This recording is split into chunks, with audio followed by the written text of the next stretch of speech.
Hello students, very good morning all of you. आज हम अपना जो नेक्स्ट टॉपिक है और जो कि मोस्ट इम्पोर्टेंट टॉपिक है हाइब्रिडाइजेशन, वो डिस्कस करेंगे। तो शायद ही ऐसा कोई एग्जाम आता होगा जिसमें हाइब्रिडाइजेशन के ऊपर क्वेश्चन ना मिले, मतलब आईआईटी हो, नीट हो, चाहे सीबीएसई एग्जाम हो। अब सोच रहे हो कि 11th में सीबीएसई कहाँ पर आ गई, तो 12th में भी काम आती है। तो ये हर एग्जाम में यहाँ से क्वेश्चन आता ही आता है। तो उस लिहाज से ये जो टॉपिक है मोस्ट इंपॉर्टेंट हो जाता है। और इजी इतना है, बस पूछो मत। तो इजी भी है, इंपॉर्टेंट भी है, तो दोनों ही बात अच्छी हो गई है। ठीक है, तो सबसे पहले हाइब्रिडाइजेशन।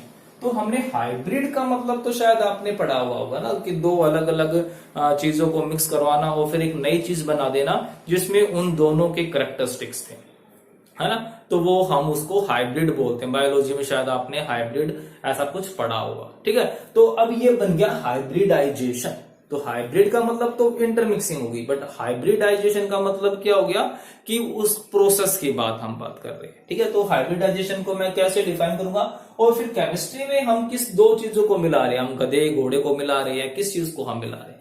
तो ये हाइब्रिडाइजेशन है, हम किन चीजों को मिक्स कर रहे हैं, हम यहाँ पर मिक्स कर रहे हैं ऑर्बिटल्स को। ठीक है, तो ऐसा नहीं है कि हम लैब में ले जाकर के एक ऑर्बिटल को उठाया, दूसरे ऑर्बिटल को उठाया, मिक्सी में घोल दिया और बन गए हाइब्रिडाइजेशन। ऐसा नहीं होता है। मतलब कि फिर से एक ये थ्योरी है, जिस थ्योरी से हम समझने की कोशिश कर रहे हैं कि उनकी शेप कैसे बनती है, जो एटॉमिक ऑर्बिटल जो ओवरलैप करते हैं, ओवरलैपिंग के बाद क्या होता होगा उनके साथ, वो सारी चीजें हम समझने की कोशिश कर रहे हैं। क्योंकि जो वैलेंस बॉन्ड थ्योरी की जो नॉर्मल फॉर्म थी वो शेप को नहीं समझा पा रही थी। ठीक है, तो हम बात करेंगे हाइब्रिडाइजेशन कैसे डिफाइन करूंगा मैं इसको।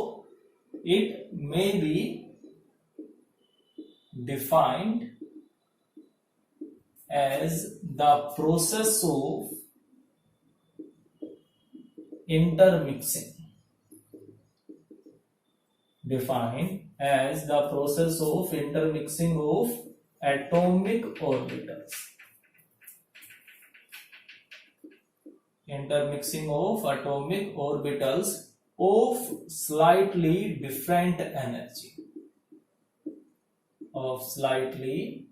different energy, to produce new set of orbitals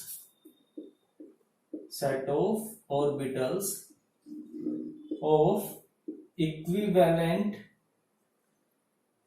energy and shape. आई बात समझ में? तो सिंपल सा क्या कहता है, प्रोसेस ऑफ इंटरमिक्सिंग। और किसको इंटरमिक्स कर रहा हूं मैं? एटॉमिक ऑर्बिटल्स को। तो एक सिंपल सी एक प्रोसेस है जिसमें हम एटॉमिक ऑर्बिटल को मिक्स करते हैं। तो फिर जो कंडीशन लगा दी इसने कि भाई जो ऑर्बिटल मिक्स होंगे ना, उनकी एनर्जी लगभग सेम होनी चाहिए, थोड़ी सी अलग हो सकती है। ठीक है, तो जिनकी एनर्जी लगभग इक्वल सी होगी वही ऑर्बिटल मिक्स होंगे, बाकी के नहीं हो पाएंगे। ठीक है, तो क्या कहता है, स्लाइटली डिफरेंट एनर्जी। ठीक है, चाहे उनकी शेप अलग अलग हो सकते हैं, मतलब एक एस हो सकता है, एक पी हो सकता है, वो मैटर नहीं करेगा, बट जो उनकी एनर्जी है वो लगभग सेम सी हो। मतलब ये ना हो कि एक ऑर्बिटल तो फर्स्ट सेल से है, दूसरा ऑर्बिटल थर्ड सेल से है, तो दोनों की फर्स्ट और थर्ड वाली की एनर्जी बहुत ज्यादा गैप आ गया ना, तो फिर वो मिक्स नहीं हो पाएंगे। तो जिनकी एनर्जी लगभग सेम सी है वो आपस में इंटरमिक्स होंगे, और इंटरमिक्स होने के बाद एक न्यू सेट ऑफ ऑर्बिटल, नए ऑर्बिटल्स बन जाएंगे जिनकी एनर्जी और जिनकी शेप लगभग क्या होगी, इक्विवेलेंट होगी, लगभग एक जैसी होगी। उन्हीं की उस प्रोसेस को हम क्या बोलेंगे, इंटरमिक्सिंग हम उसको बोलेंगे। ठीक है, जैसे कि भाई मैं क्या कहता हूं कि हमारे पास एक तो है 1s ऑर्बिटल है। ठीक है, 1s ऑर्बिटल है, और मान के चलो 2p ऑर्बिटल्स। ठीक है, मैं क्या करता हूं, मैं इन तीन हो गए ना, एक s का हो गया, 2p के, इन तीनों को मैंने मिक्स कर दिया। इनकी एनर्जी लगभग नियरली सेम होनी चाहिए। तो जब मैं इन तीनों को मिक्स करूंगा तो मिक्सिंग के बाद क्या बनेंगे, 3 ही ऑर्बिटल्स बनेंगे। 3 पार्टिसिपेट कर रहे थे, तो जो न्यू सेट बनेगा वो 3 ही बन जाएंगे, और उन तीनों की शेप जो होगी, एनर्जी होगी, वो क्या हो जाएगी, बिल्कुल सेम हो जाएगी। अब जो नए ऑर्बिटल्स बनेंगे उनका नाम s ऑर्बिटल या p ऑर्बिटल नहीं होगा, उन सब का नाम क्या हो जाएगा, sp2 हाइब्रिडाइज्ड ऑर्बिटल। मतलब उसमें s के कैरेक्टर भी आ गए हैं और p के कैरेक्टर भी आ गए हैं। p 2 थे तो हमने p के ऊपर हमने सुपरस्क्रिप्ट में उसके 2 लिख दिए। तो अब जो नए ऑर्बिटल है उसमें s के कैरेक्टर भी होंगे और p के कैरेक्टर्स भी होंगे। ठीक है। तो अब देखो तो भाई एक s का था, 2 p के थे, तो टोटल अगर मैं परसेंटेज निकालूं, टोटल कितने ऑर्बिटल हो गए 3, तो कितना आ गया 33। तो s के कैरेक्टर कितने हो जाएंगे, एक ही था तो 33% हो जाएगा, p के 2 है तो कितना परसेंटेज हो जाएगा, लगभग 66% हो जाएगा। ठीक है, तो दोनों के कैरेक्टर आगे ना हो गए ना हाइब्रिडाइजेशन, मिक्सिंग हो गई, हाइब्रिड बन गए अभी। तो उसी प्रोसेस को हम क्या बोलते हैं, हाइब्रिडाइजेशन। अब बात करते हैं कैरेक्टरिस्टिक्स की। भाई हम जो टॉपिक है हाइब्रिडाइजेशन क्यों पढ़ रहे हैं, इससे क्या फायदा हुआ, हम क्या चीजें समझा सकते हैं। ठीक है, तो सबसे फर्स्ट पढ़ते हैं हम इसकी कैरेक्टरिस्टिक्स ऑफ हाइब्रिडाइजेशन या हाइब्रिड ऑर्बिटल्स। ठीक है, कैरेक्टरिस्टिक्स की बात कर लेते हैं। तो इसकी कैरेक्टरिस्टिक्स क्या क्या होंगी, तो जो फर्स्ट कैरेक्टरिस्टिक्स है क्या कहता है, the orbitals which participate, conditions भी कह सकते हो आप, which participate in hybridization.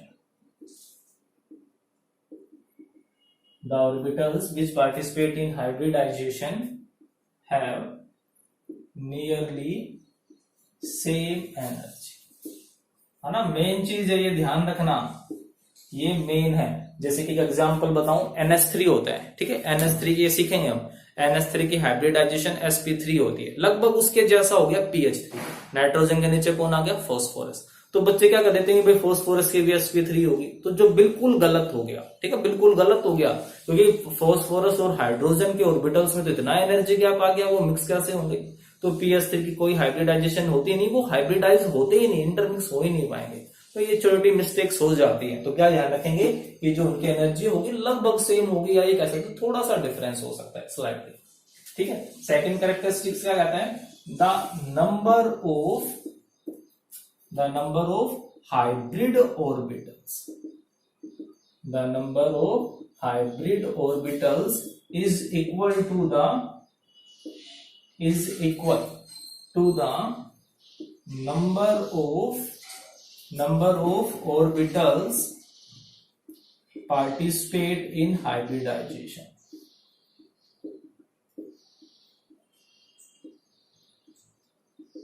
आई बात समझ में, कहते हैं जितने ऑर्बिटल हाइब्रिडाइजेशन में पार्टिसिपेट करेंगे उतने ही न्यू ऑर्बिटल्स बनेंगे। अगर 2 ऑर्बिटल इंटरमिक्स हुए हैं तो नए भी कितने बनेंगे, 2।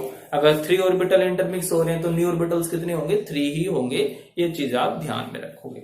नेक्स्ट कैरेक्टरिस्टिक्स क्या कहता है, hybrid orbitals are more effective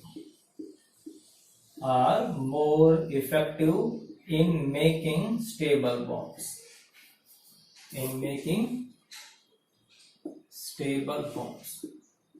बिल्कुल सिंपल सी बात है। अगर मेरे पास कोई ऑर्बिटल है जिनकी एनर्जी अलग अलग, जिनकी शेप अलग अलग है, तो वो अच्छे से ओवरलैप नहीं हो पाते हैं। बट जिनकी एनर्जी शेप बिल्कुल एक जैसी है, तो उनकी जो ओवरलैपिंग होगी वो बहुत ज्यादा अच्छी होगी। तो जब ओवरलैपिंग अच्छी होगी तो इसका सिंपल सा मतलब क्या हो गया कि वो बॉन्ड बनाने में ज्यादा इफेक्टिव होंगे। क्लियर सी बात है। उसके बाद नेक्स्ट कैरेक्टरिस्टिक्स क्या कहता है, the hybrid orbitals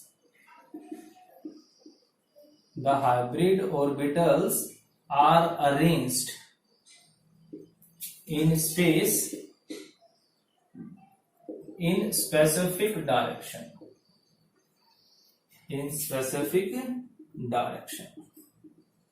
so they give shape of molecule।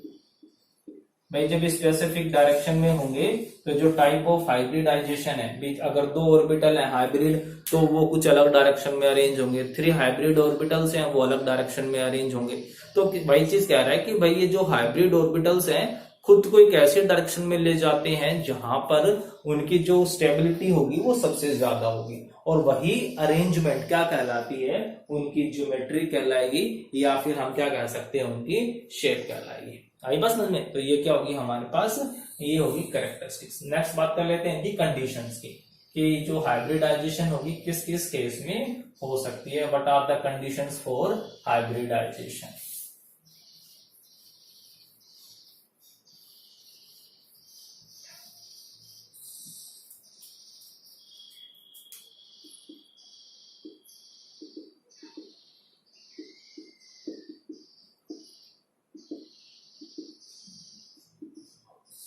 तो फर्स्ट कंडीशन तो बिल्कुल सिंपल सी है।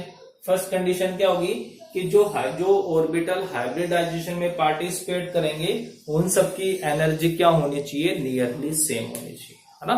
तो फर्स्ट कंडीशन क्या होगी, the orbital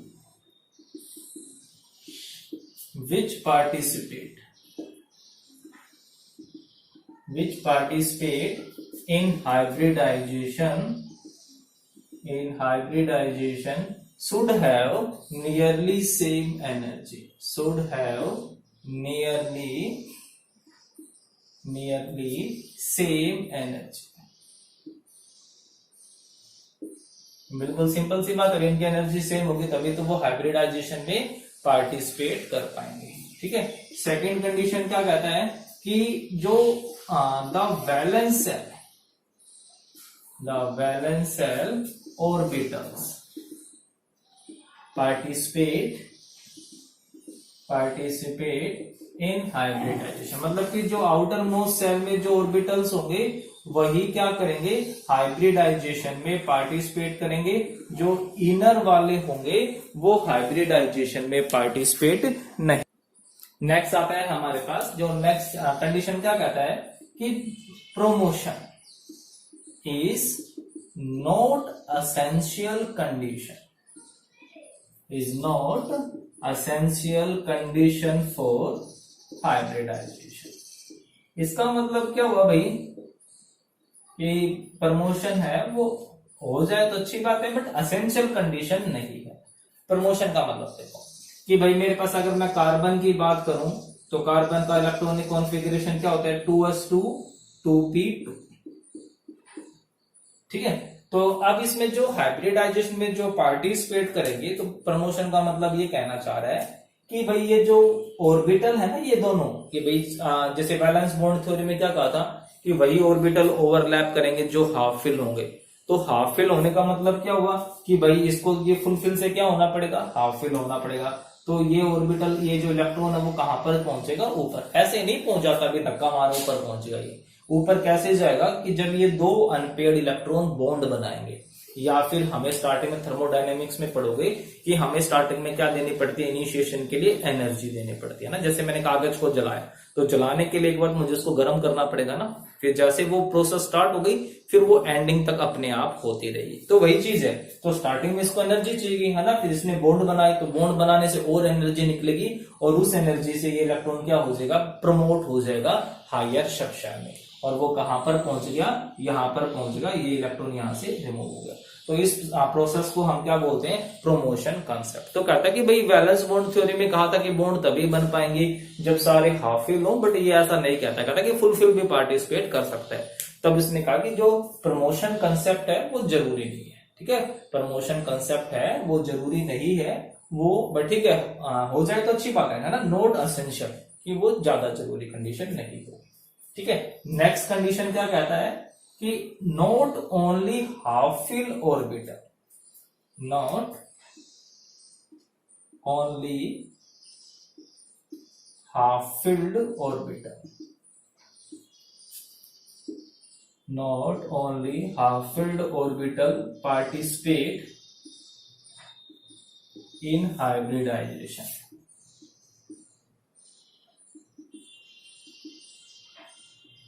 but also full-filled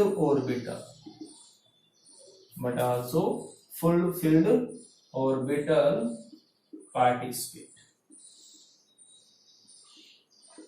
in hybridisation,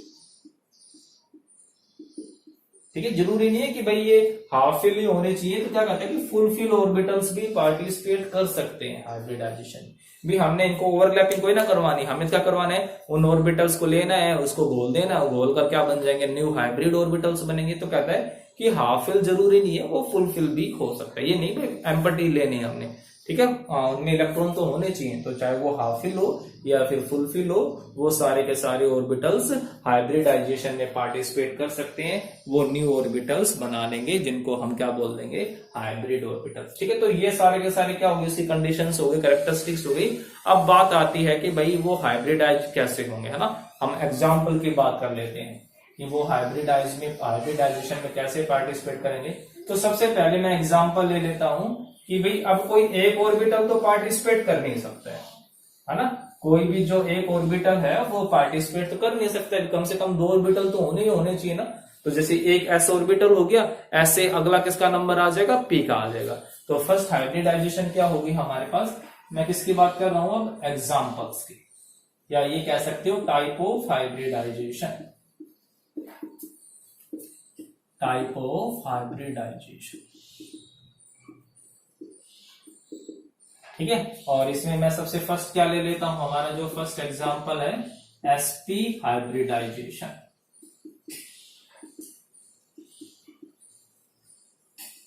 SP hybridisation, अब नाम ही सजेस्ट कर रहा है, एसपी का मतलब क्या हुआ, 1 s orbital and 1 p orbital participate in hybridization. जब 2 ऑर्बिटल पार्टिसिपेट करेंगे तो न्यू ऑर्बिटल्स भी कितने बनेंगे, 2 ही बनेंगे, है ना, सिंपल सी बात है। तो अब देखो, जैसे एग्जांपल ले लेता हूं, अब 2 इलेक्ट्रॉन होने चाहिए उसके पास, है ना। तो 2 इलेक्ट्रॉन का मतलब क्या हो गया, जैसे कि मैं बेरिलियम का एग्जांपल ले लेता हूं, BeCl2। ठीक है, सेंट्रल एटम कौन है, सेंट्रल एटम, सेंट्रल एटम के ही जो ऑर्बिटल्स होंगे वो पार्टिसिपेट करेंगे हाइब्रिडाइजेशन। ये नहीं है कि बेरिलियम और क्लोरीन के ऑर्बिटल मिक्स होंगे, ना ना ना, एक ही ऑर्बिटल के जो होंगे वो क्या हो जाएंगे, इंटरमिक्स हो जाएंगे। तो जो बेरिलियम है हमारे पास, ठीक है, तो बेरिलियम का कॉन्फ़िगरेशन क्या होता है, 1s2 और 2s। तो कंडीशन क्या थी कि जो वैलेंस सेल ऑर्बिटल्स होंगे वही हाइब्रिडाइजेशन में पार्टिसिपेट करेंगे। तो वैलेंस सेल वाला कौन हो गया, 2s हो। ठीक है, तो ये 2s और 2s के अंदर और साथ में कौन होता है, 2p भी होता है, 2s और ये 2p। ठीक है, अब s के अंदर कितने इलेक्ट्रॉन्स हो गए, ये 2 हो गए। अब अकेला s कोई ना हाइब्रिडाइज होगा भी, ठीक है, भी जो फुलफिल ऑर्बिटल पार्टिसिपेट कर सकते हैं, बट ये तो एक ही हुआ, है ना। तो यहाँ पर क्या था कि प्रमोशन एसेंशियल कंडीशन नहीं है, बट प्रमोशन हो सकता है। तो क्या होगा, जैसे इनिशियली हम इसको एनर्जी देंगे, ये इलेक्ट्रॉन निकल करके अपर सबशेल में पहुंचेगा, है ना, और क्या बना लेगा, प्रमोट होकर के ये एक इलेक्ट्रॉन यहाँ पर रह जाएगा और एक इलेक्ट्रॉन कहां पर पहुंच गया, ये px में पहुंच गया। ठीक है, तो एक हो गया s और एक हो गया px। तो ये दोनों के दोनों ऑर्बिटल्स क्या होंगे, अब इंटरमिक्स होंगे, और इंटरमिक्स होने के बाद क्या बनाएंगे, 2 नए ऑर्बिटल्स बना लेंगे। तो भाई ये तो हो गया s, स्फेरिकल शेप होती है, और एक हमने ले लिया ये px। ओवरलैपिंग नहीं हो रही है, फिर से कंफ्यूजन मत रखना कि भाई ये दोनों, तो हमने कल पढ़ा था कि 0 ओवरलैपिंग होगी, ओवरलैपिंग नहीं हो रही है। ये दोनों क्या करेंगे, अब आपस में मिक्स होंगे, एक प्रोसेस होगी जिससे दोनों ऑर्बिटल मिक्स होंगे, और दोनों मिक्स होने के बाद क्या बनाएंगे, 2 ही नए हाइब्रिड ऑर्बिटल। एनर्जी में भी ज्यादा डिफरेंस नहीं होगा क्योंकि दोनों के दोनों सेम सेल के हो गए हैं। ठीक है, तो दोनों मिक्स हो जाएंगे, और मिक्स होने के बाद क्या बना लेंगे, ये फर्स्ट हाइब्रिड ऑर्बिटल हो गया। ठीक है, ये फर्स्ट हाइब्रिड ऑर्बिटल हो गया, और ये सेकंड हाइब्रिड ऑर्बिटल हो, है ना। तो इसमें आपको क्या दिख रहा है, आपको कुछ ये दिख रहा है, एक बड़ी लोब हो गई, एक छोटी लोब हो गई।